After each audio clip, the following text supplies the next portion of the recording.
Good evening. This is a talk on imperialism and empires.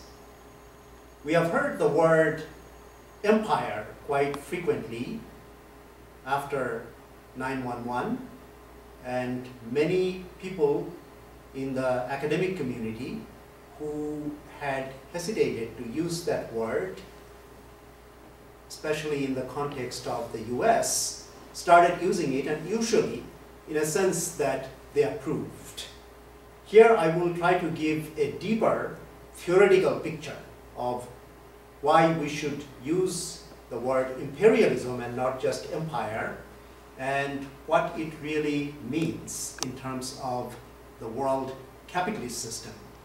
In other words, I will try to go causally more deeply into what motivates the phenomena that are associated with imperialism, and of which empire may be one manifestation, but not necessarily the only one, and it doesn't even have to be an empire in the sense that ancient empires are usually thought of and described.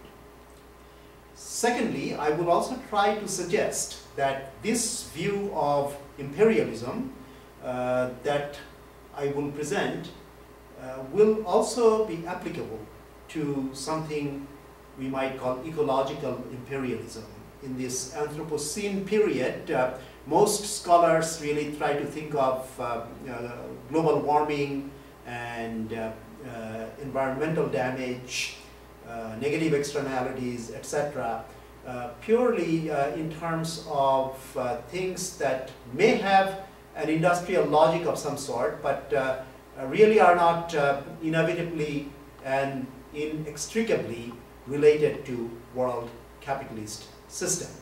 If my first thesis about imperialism is right, then one could argue that ecological imperialism, defined in this sense, actually is inevitable in the world capitalist system, and overcoming ecological imperialism will require a grassroots organized struggle against imperialism as such, with the recognition that ecological imperialism has become a very big part of imperialism in our times. So, let me just give a little bit of history. The roots actually go back to classical Marxism, Marx's volume 2 of Capital, where he gives the circuits of capital approach, which implicitly has been used by Marxists ever since in describing capital accumulation. The contributions of people like Lenin, Luxemburg, Bukharin, even Kautsky, in the age of classical Marxism, if we wish to call it that, essentially was to implicitly use this circuits approach and describe a process of global capital accumulation within a system of nation states in the world that had developed in the course of the development of capitalism in Europe and elsewhere, and has taken a definite form at the end of the 19th century. Of course, we are now in the 21st century. Explicit thinking about imperialism in terms of circuits approach, to my knowledge, started really in 1980s.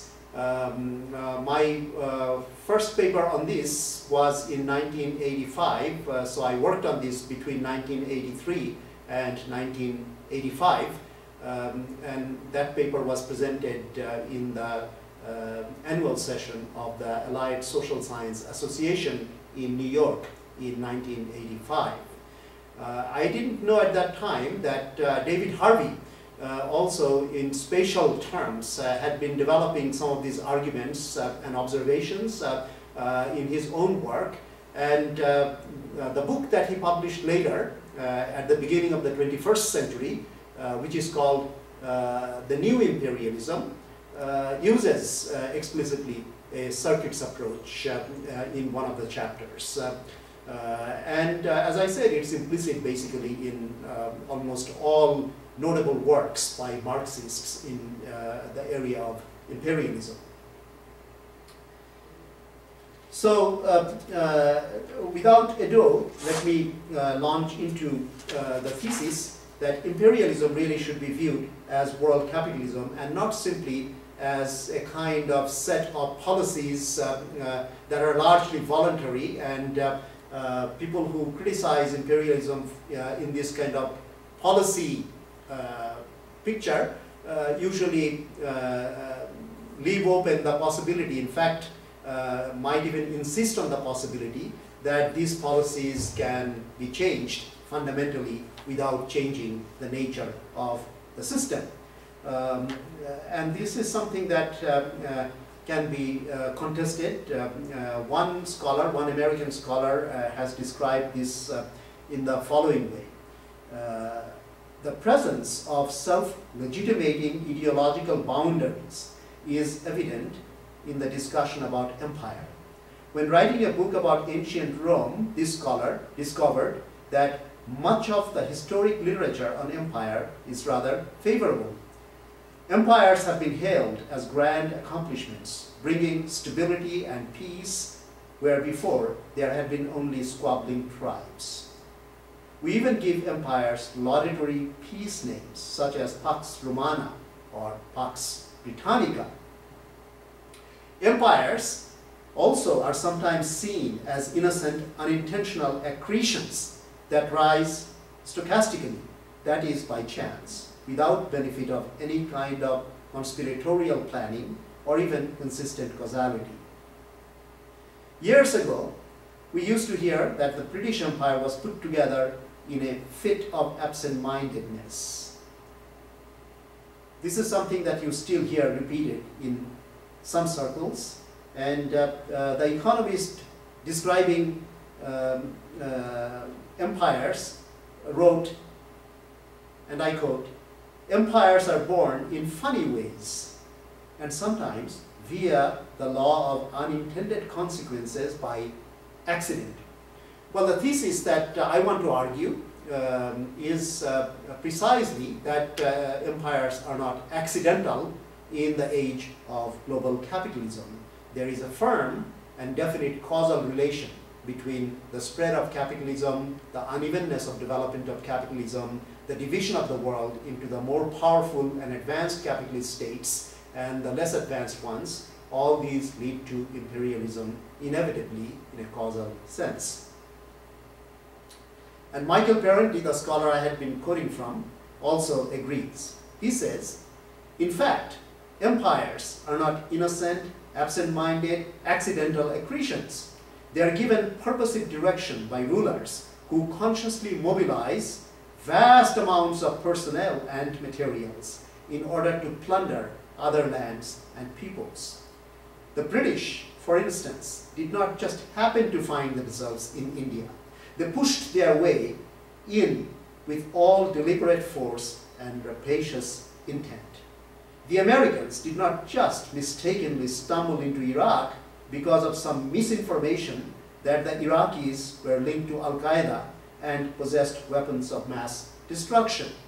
The White House coterie that pursued war had been calling for intervention against Iraq for at least a year before the 2001 attack on the World Trade Center, and well before there was ever any thought of Al-Qaeda terrorist networks in Baghdad or Iraqi weapons of mass destruction. And US really is a special case in many ways, because we have to remember that the origin of these United States of America occurred through an anti-colonialist revolutionary war. And therefore, in some sense, US has always been anti-colonialist. And there is a legitimate degree of confusion, I think, one might say historically, about the role of America in terms of empire. And Parenti also agrees with this. He says, despite the sympathetic treatment accorded empires by numerous historians and others, the term empire was not comfortably applied in the United States during most of the 20th century, at least not by us Americans. Other countries had colonies, but America had, quote, territories, unquote, and possessions, so I was taught in grade school. The word empire remains suspect, an unbecoming appellation that besmirched our shining republic. So this is really a kind of ironic situation that people, even Harvard professors, quoted by Parenti, seem to find a justification for US military power without calling or quite willing to call it as empire. A review of Parenti's earlier book, Against Empire, in Harvard Magazine had the following words, quote, "We are militarily dominant around the world, a political unit that has overwhelming superiority of military power and uses that power to influence the behavior of other states is called an empire. Our goal is not combating a rival, but maintaining our supreme imperial position and maintaining imperial order." So this author, in spite of himself, ends up actually recognizing that there is an imperial order and we sit at the top of that order as the United States of America. And of course, right-wing pundits on television have been proclaiming that now that we are an empire, we should take the responsibility, and historians such as Niall Ferguson have used that occasion to point out that British Empire did a lot of good for the colonies, which of course remains suspect when you look at the debit side of the ledger, so to speak, of the imperial history, which is the colonial history in places like India and other colonies. If in fact British rule was so beneficial, why would the colonies in the US ever had planned to break away and follow largely protectionist and own nationalist independent policies ever since the independence? The US protectionism actually did not end till the end of the Second World War, when US was really the dominant power in the world.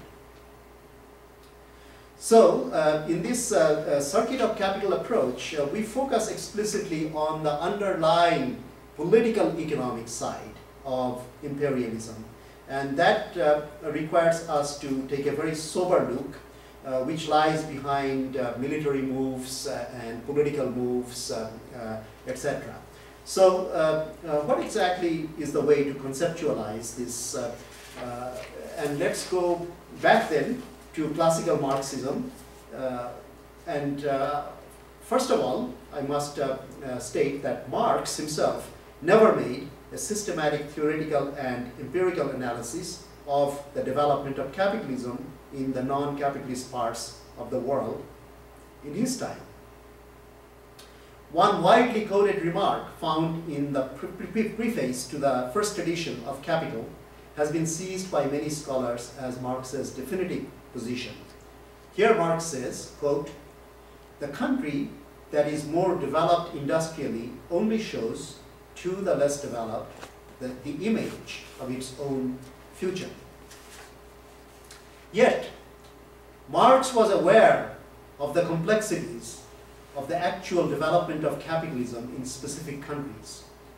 For he avers in the same preface that the backward country, quote, "suffers not only from the development of capitalist production, but also from the incompleteness of that development," end of quote. A uniform law of development of capitalism in each country would be particularly attractive to a positivistic social science. But was Marx a positivist? On the basis of a particularly clear statement by Marx and other internal theoretical evidence in Marx's writing, Richard Miller of Cornell pronounces Marx to be a non-positivist. According to Miller, in the following passage, Marx emphasizes two features of his theory of history that would rule it out as unscientific if the positivist account is right. What does Marx say? He says the following, and I quote, "In several parts of Capital, I allude to the fate which overtook the plebeians of ancient Rome. They were originally free peasants, each cultivating his own piece of land on his own account. In the course of Roman history, they were expropriated. The same movement which divorced them from their means of production and subsistence involved the formation not only of big landed property, but also a big money capital. And so one fine morning, there were to be found on the one hand free men stripped of everything except their labor power, and on the other, in order to exploit this labor, those who held all the acquired wealth in their possession." What happened? The Roman proletarians became not wage laborers, but a mob of do-nothings, more abject than the former poor whites in the South of the United States. And alongside of them, there developed a mode of production which was not capitalist, but based on slavery. Thus, events strikingly analogous, but taking place in different historical surroundings, led to totally different results. By studying each of these forms of evolution separately and then comparing them, one can easily find the clue to this phenomenon, but one will never reach there by using as one's master key a general historical philosophical theory, the supreme virtue of which consists in being super-historical, end of quote. Therefore, concrete history, concrete evolution of history is extremely important in assessing what really takes place at a particular stage, not just in world capitalist system, but even in pre-capitalist societies. Furthermore, in Capital, Marx also argues that the development of capitalism, or any economic structure for that matter, may show, and I quote, "infinite variations and gradations in appearance, which can be ascertained only by an analysis of empirically given circumstances," end of quote. If Miller's interpretation of Marx's historical method and Marx's own statements are taken prima facie, then Marx's view of the development of capitalism in previously non-capitalist parts of the world after the first flowering of capital as a social relation in England must be seen as fairly complex in principle. What Marx discovered were some crucial general tendencies of the development of capitalism. However, he had no theory of imperialism in the Leninist sense. It is the task of this lecture to articulate aspects of this post-Marxian or post-Marx theory of imperialism with the help of Marx's concept of circuits of capital, and then extend this to various phenomena in today's world. Not many people nowadays read it, but Lenin's most sustained analysis of an actual society in terms of its economic and political relations was the book he published in 1899 called Development of Capitalism in Russia. And there, if one reads it, one already finds a superb analysis of capitalism in a backward country. Some dependency theorists have actually sought the authority of this book to give a Leninist flavor to their views. Cardoso is one such example. In arguing against the Narodnik's position of instant socialism in Russia, Lenin presented a two-sided argument in the development. On the one hand, he seems to take a position contrary to the Narodniks by claiming that capitalism was developing in Russia. At the same time, and largely because of this development of capitalism, the possibilities for development of proletarian politics and transition to socialism under concrete conditions were also there. This view, quite plausible within the then existent Marxist tradition, is not without a certain internal tension, however.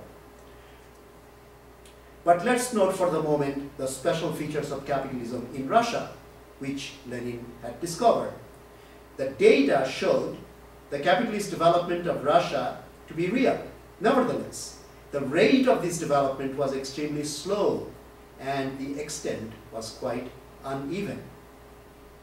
The latter feature was not surprising in itself, since the development of capitalism in Western Europe was marked by unevenness also. The tardiness of the development and the persistence of traditional, seemingly pre-capitalist forms, another discovery of Lenin, needed explanation. Here, Lenin relied on both an analysis of the internal development of class structure in Russia and the external factor of competition from Western European capitalism. The striking feature of this early analysis is the way Lenin combines the external with the internal. The capital from Western Europe accelerated the industrialization and helped the emergence of a bourgeoisie in Russia.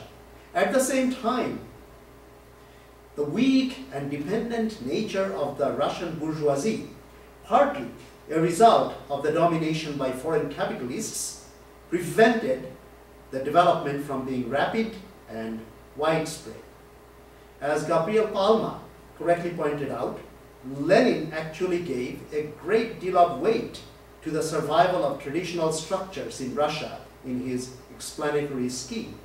Quoting Marx's earlier remark regarding the incompleteness of capitalist development in a backward country, Lenin refers to the abundant survival of ancient institutions that are incompatible with capitalism.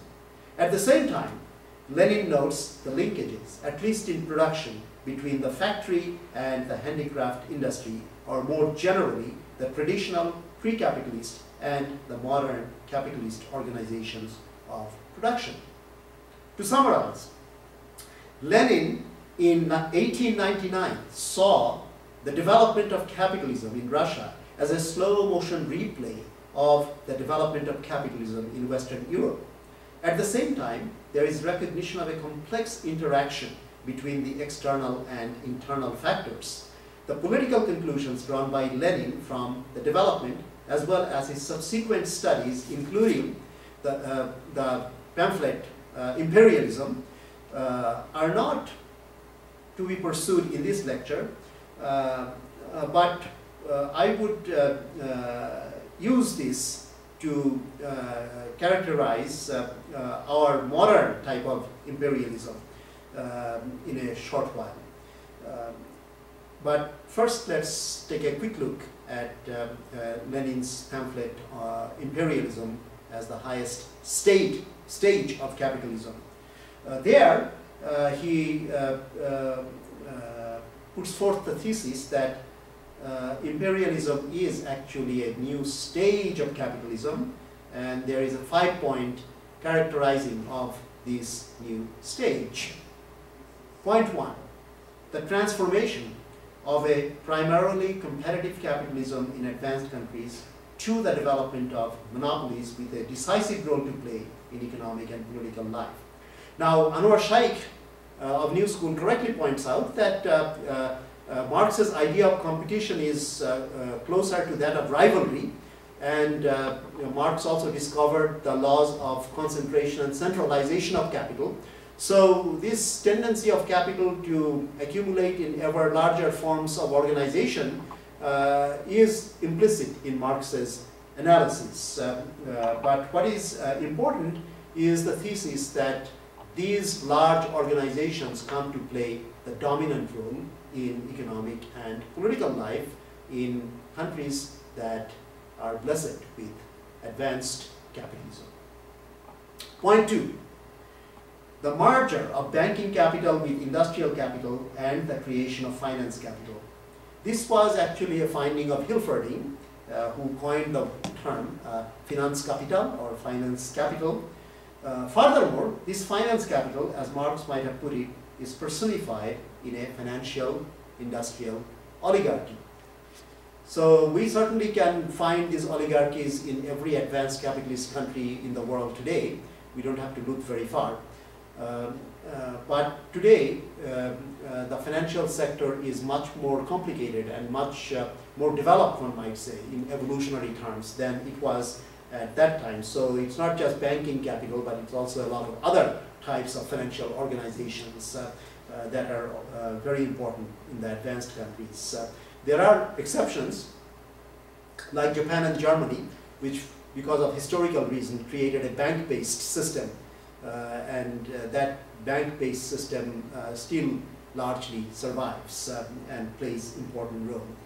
But especially in the Anglo-Saxon capitalism, or even French or Italian capitalism, there are lots of other types of organizations that are important, and one would argue that even in Japan and Germany, those other financial organizations are also important. Point 3, export of capital as opposed to the previous export of commodity assumes decisive importance. This actually might lead to some form of capitalist development, at least in some sectors, in countries to which capital is exported, and we see that happening in the world, although in a very uneven way. East Asian development is probably the best one in terms of finding a part of the world where they are able to develop their own domestic varieties of capitalism under a special set of circumstances after the Second World War.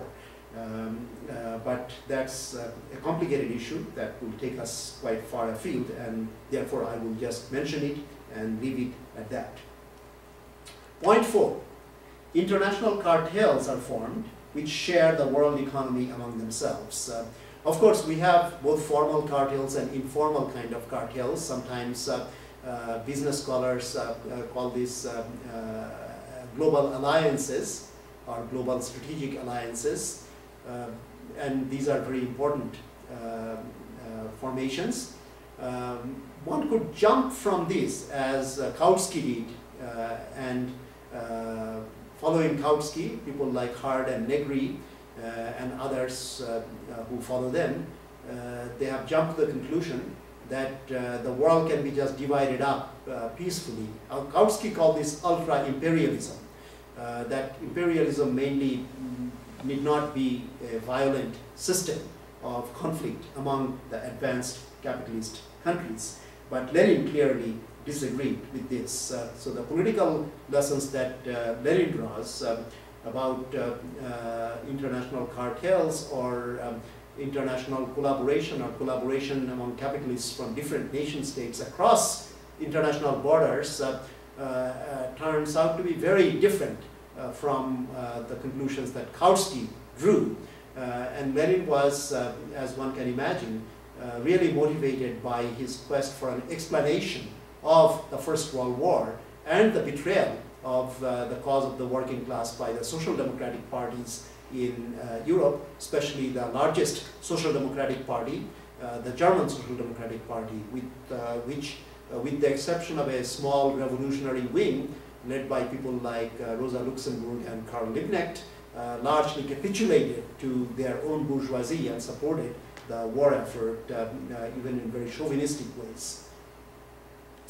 The final point, the 5th point, is that the territorial division of the whole world is completed. Only redivisions are possible from this point onwards. And uneven development of the world and uneven development of the major capitalist powers plays a big explanatory role in Lenin's argument. Because of the unevenness, the latecomers at some point, when they grow large enough, have to challenge the dominant capitalist power or the bloc of dominant capitalist powers. Economistic interpretations, therefore, usually miss the profound dialectics of Lenin's formulation. First of all, imperialism is a stage, a qualitatively different stage of capitalism. It leads to the formation of a new stratum among the capitalist class and a new stratum among the working class in the imperialist countries, the labor aristocracy. With sway over the economy and the state apparatus. However, a qualification in light of today's export of industrial capital as well as financial capital to the periphery must be made. Because of FDI-led creation of supply chains and the delivery of service through the use of information and communications technologies from the periphery and semi-periphery, the unskilled workers' wages in the north are either stagnant or falling in real terms. So, except for a few sellout labor union leaders, there really isn't a labor aristocracy as such. Secondly, the rise of monopolies modifies the domestic tendencies towards the falling rate of profit, but only by displacing this tendency towards the international arena. Accumulation in the age of imperialism then becomes a global process. Here too, it must be emphasized that Lenin did not depart from Marx's dialectical concept of competition, which is the rivalry of multiple capitals with tendencies towards concentration and centralization of capital. However, capitalist classes within largely antagonistic imperial nation states are still appropriators of the surplus value, and they compete globally to extract this surplus value through super exploitation of the colonial and now neo-colonial laboring masses. In this, sometimes the capitalists of different nations can cooperate. However, since the development of these capitalist economies and polities is uneven and dialectically competition and cooperation form a unity of opposites in their international behavior, there are strong tensions in the system. Given appropriate conditions, severe economic and political crisis or the development of a powerful rival, competition becomes primary and violent conflict, even world wars, may break out. Thus, imperialism is not a policy of conquest which financial capital pursues, as Bukharin and Preobrazhensky once thought, but rather a long-term, quote, policy, end of quote, that finance capital cannot avoid pursuing. Hence, it is an abuse of the word policy to use such locutions. Imperialism, economically, politically, and ideologically, is a contradictory system in motion. In this global system, the advanced capitalist countries constantly jockey for power and influence in order to dominate an ever larger part of the world. But as Lenin so succinctly put it, only a redivision is possible. Hence, the system is extremely unstable historically. With this thumbnail sketch of the key concepts and implications of Lenin's imperialism, I want to now turn to a formal way using the circuits approach. So in Capital Volume 2, Marx discusses 3 circuits, starting with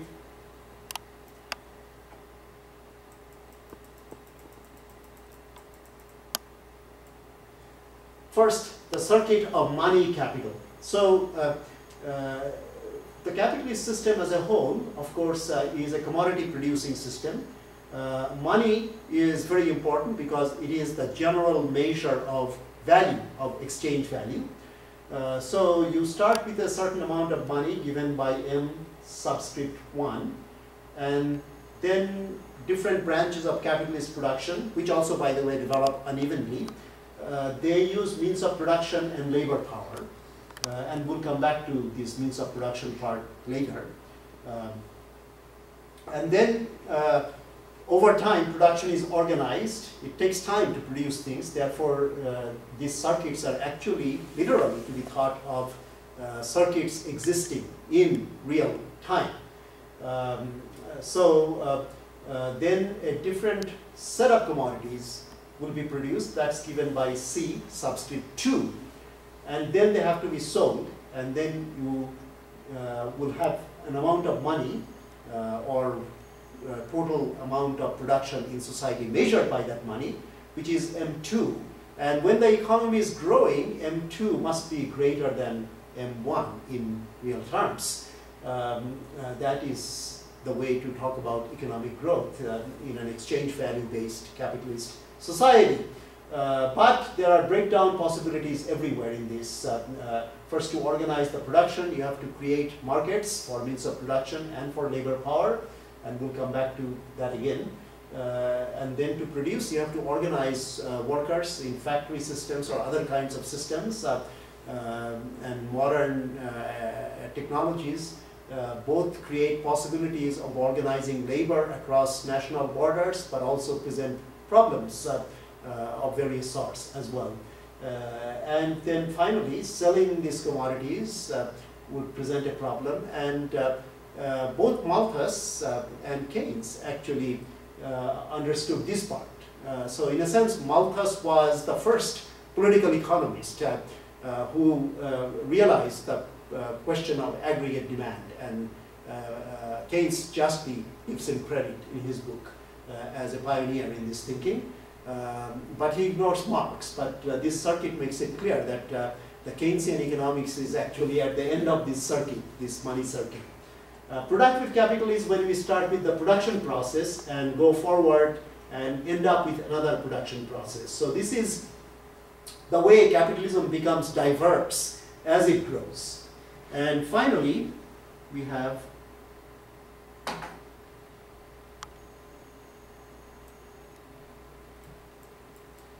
another circuit that is based on commodities. Now, in the age of imperialism, all these circuits are international, and you can analyze most things like commodity chains, for example, by focusing on, say, commodity capital circuit or productive capital circuit. The finance capital aspect can be organized meaningfully by looking at these three circuits, and in addition adding things to the monetary circuit, because the financial sector grows and becomes so complex, and in many countries really overtakes all other sectors. This acquires a special importance, and all are familiar with the term globalization, but basically globalization is a specific form of imperialism in this type of theoretical approach. And that kind of approach has the benefit that it shows us the contradictions and tensions of globalization if we care to think about them. And people who took this approach very early on could point out the possible developments of contradictions in the system, and therefore to such scholars the anti-globalization movement would not have been a surprise. Here I should mention that Polanyi insightfully also introduced the idea of double movement, the attempt to create markets and the backlash by people who are affected negatively by these market developments to fight back. And he identified specifically certain areas like money and land and labor that presented special problems. Finance capital has the advantage that it can be moved around quite easily. Even foreign direct investment can be moved around quite easily in this day and age. And that means that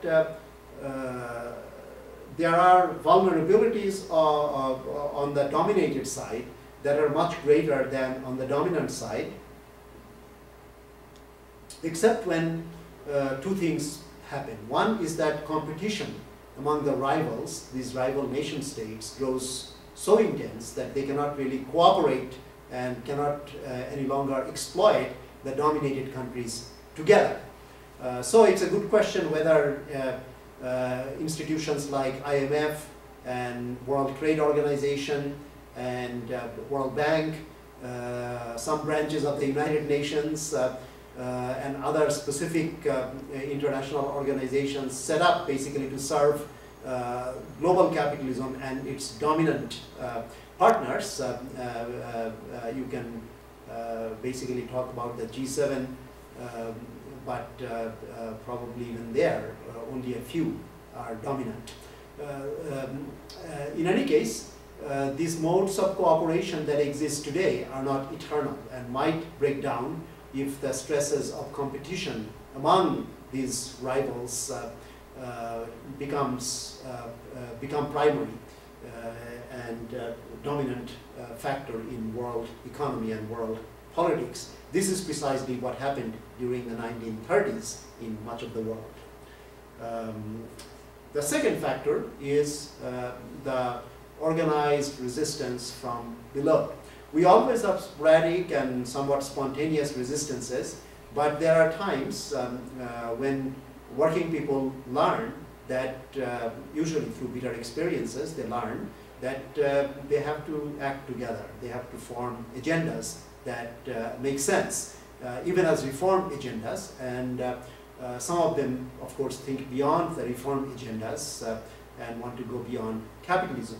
So this kind of movement becomes very scary for the capitalist class, and counter tendencies towards fascism also develop. It's a very lucky country that can resist those pressures. And in that sense, the achievements of the United States in the 1930s or United Kingdom in the 1930s were not trivial. Although the leaders there definitely wanted to save capitalism, they also wanted to fight against fascism. Not always in a very determined way, at least not until the Second World War itself broke out. So it's a complicated political process, and you cannot do without real concrete historical analysis. But the theoretical framework itself points to that kind of historical analysis, and that is the strength of this kind of approach, I would argue. And I'd argue finally that consistent with the world systems theory, which is an important theory, over time, the export of capital to non-imperialist countries can result in some of these peripheral countries to become semi-peripheral. This happened historically to late industrializers. More recently, the East Asian economies, including China, have followed this path. And some of us have been studying this for quite some time. So let me just make clear the term I'm going to use for circuits of capital. I will call them International Circuits of Capital, or ICC. And the question then becomes, how can we build a theory of ICC which can then serve as a foundation for a theory, among other things, of ecological imperialism, for example.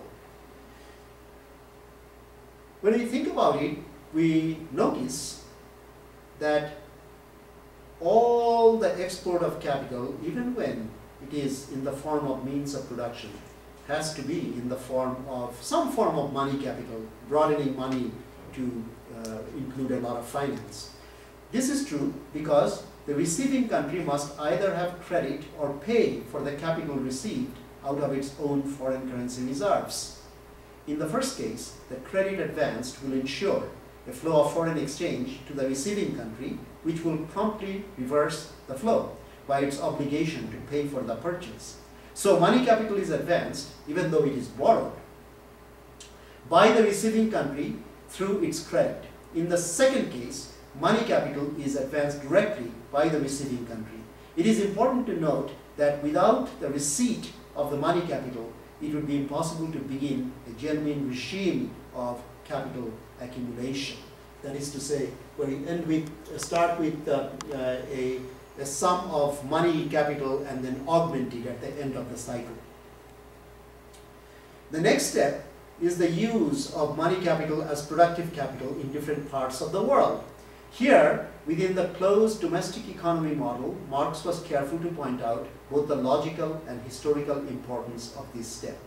But in the age of global capitalism and imperialism, including ecological imperialism, the extension of this step to global productions and global commodity chains is a fundamental theoretical move.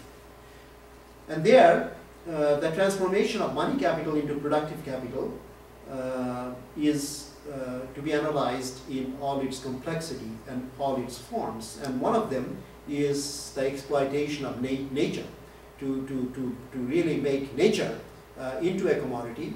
And we have seen these moves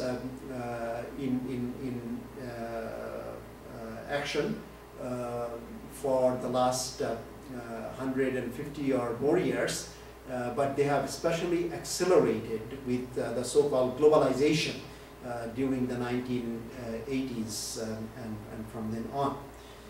So what is necessary for the development of the productive circuit of capital is the existence of markets for labor power and of production facilities to combine this with the means of production. It is also important to know that without this move, logically and historically, money cannot really qualify as capital either. History here compels logic. Unless in reality a class of expropriated, propertyless workers confronts a class of moneyed entrepreneurs, the circuit can hardly begin. In the Marxist conception of history, this can only be the result of historically specific and contextual class struggles involving the coercive powers of a bourgeois state in formation, and in the process continuously generates further class struggle even as the state consolidates its hold and helps create labor and capital markets in particular. And this is what is really going on in the peripheral countries today. And along with it, we are noticing, of course, increased urbanization, increased congestion, lack of proper infrastructure, pollution that basically hits you between the eyes and in the nose, and crises that no longer can be ignored because they do hit you between the eyes, so to speak.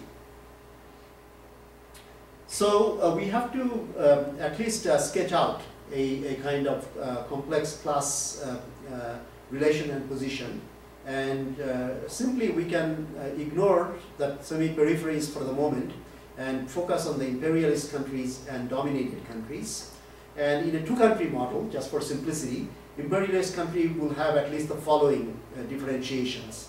First, you'll have the monopoly capitalists in various sectors, then the other capitalists who are largely dominated by the monopoly capitalists. The life of a small businessman anywhere in the world is not an easy one. And then you might have a small group of labor aristocrats. As I said, today it's actually a very tiny amount in all the advanced countries, but they do exist. And they essentially are sellouts in terms of workers' struggles. But we do have a differentiated working class according to wage, race, ethnicity, gender, and of course we have classical petty bourgeois as well. In the dominated country, we have the export-import capitalists, we have the productive capitalists who are not always in evidence, but in East Asia certainly, through a set of historical circumstances, a class of productive capitalists did emerge at a crucial point in time. Also, there are landlords and a differentiated peasantry according to land holdings, race, ethnicity, etc., plus landless peasants. We have also urban proletariat, who are also differentiated because of the investment in the export-import sectors by usually foreign companies, and also the foreign aid establishment. Petty commodity producers are also very important, something that is called informal sector quite often. Semi-peripheral countries, which we did ignore a moment ago, have a dual character. They are dominated in crucial technological and financial aspects by the imperialist countries, and thus are forced to transfer ecological resources through free trade. At the same time, they are able to dominate to various degrees the peripheral economies. So it can be argued that this is the status of countries like China today, and India possibly, and Brazil. So here I cannot develop this political aspect further, and perhaps I should just emphasize that in East Asia, one crucial internal problem related to the circuit of productive capital in terms of the development of capitalist agriculture. The nature of land reform associated with this has not always been cosmetic, and precisely those countries which opened up the avenues for a capitalist agriculture, such as Korea, Taiwan, etc., are the ones that were developing the fastest in the last quarter of the 20th century. The problem of what happens in any one country in terms of economic policies is therefore a function of both the international context and the class struggles within the nation. In the economic development of these countries, the following factors are relevant. First, the initial level of development of productive forces. Second, indigenous class formation. Third, linkages with the international finance capital. And fourth, internal class struggles as they link up with the policies of international financial or finance capital. So there are contradictions, however, if we look at this process dialectically, and I will just identify 4 of them for the moment, leading to a kind of semi-resolution. First, contradictions in the accumulation process in the form of competition and cooperation between the imperialist nations, moves towards technological fix, class struggles and compromises, as well as possible conflicts not resolvable through negotiations. And a complex global ecological politics is emerging precisely in these contexts. Second, contradictions in the accumulation process in the form of domination of the less developed countries and struggles against imperialism. Complex global coalition formation, treaties, interventions, regional wars, etc. Third, the contradictions between capital and nature under this uneven development of global capital and class struggles. The impossibility of solving this contradiction globally under the world capitalist systems, economics, and politics ultimately. And finally, resolution of these contradictions through a people-centered politics and a democratic internationalism from below. An analysis of these features in the context of the dialectics of global accumulation process, I submit, will reveal not only the central role that imperialism, including ecological imperialism, plays in the world economy today, but also the complex network of relationships among classes and within and outside the borders of any particular nation state.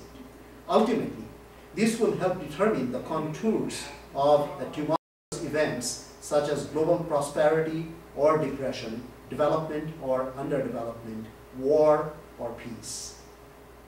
And eventually, it will determine the possibilities of transition to deeply democratic forms of local and global governance. Alternatively, it may also mean transition to forms of state capitalism for both the advanced and the developing countries. Therefore, research on imperialism, including ecological imperialism, should receive serious attention from both radical scholars and political activists of the 21st century. I don't want to go into this. I have a paper in which I discuss more the political aspects of fighting against ecological imperialism and the international dimensions of the problem. But I will conclude simply by saying that according to the argument that I presented, imperialism is a structural phenomenon in world capitalist system. But this structural phenomenon really has complex manifestations and complex causal interrelations. Therefore, one cannot draw simplistic conclusions one way or another. A lot depends on class struggles of various sorts and other movements, including ecological movements that sometimes have broad interclass coalitions as well. And ultimately, the concrete political aspects must be analyzed concretely and politically. Thank you.